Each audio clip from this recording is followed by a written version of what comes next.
Each year in America alone, nearly 1 million marriages end in divorce. This is an incredible number.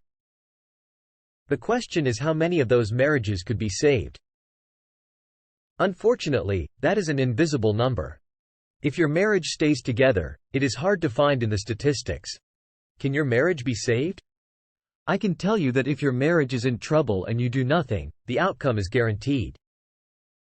If you do something, there is a much better chance that your marriage will be saved. And I can tell you, in 4 simple steps, what you can do to save your marriage. You can start right now. But you must understand that I said, simple. That is not the same as easy. These steps are not easy. They do, however, give you a path that you must follow if you want to change the destiny of a marriage in trouble. Here are the 4 steps. Step number 1, quit the blame game. Stop blaming your spouse and stop blaming yourself.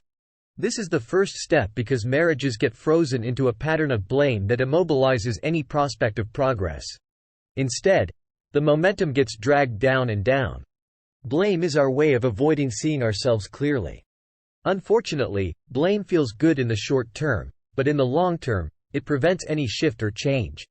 So, even if you can make a long list of why you or your spouse should be blamed, forget it. Even if that list is factual, it will not help you put your marriage back together. Blame is the fuel of divorces. Step number 2, take responsibility. Decide you can do something. Change always begins with one person who wants to see a change. Understand that taking responsibility is not the same as taking the blame. The difference between blame and responsibility is this. If I am in a burning building, I can stand around trying to figure out who started the blaze, why it has spread so quickly, and who I am going to sue when it is over, or I can get myself and anyone else I can out of that building. When a marriage is in trouble, the house is on fire. How will you take action to save the marriage? Step number 3, get resources from experts. If others have been helped, you can be, too.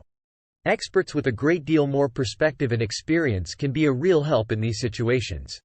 Do your research and divide the useless from the useful. Then take advantage of the useful.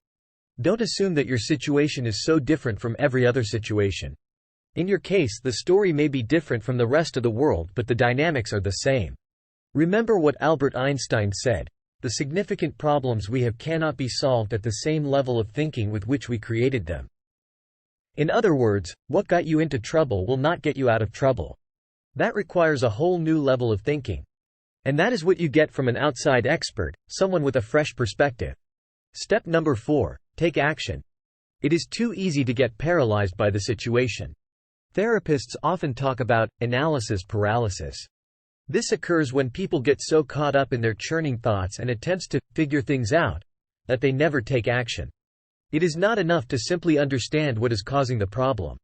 You must then act. Takes action. Will your marriage be saved? If you follow my suggestions, you have infinitely more opportunity for saving your marriage than if you do nothing. Marriage is one of those places where it takes 2 to make it work, but only 1 to really mess things up. You can only do your part, but many times, that is enough. Are you ready to take action?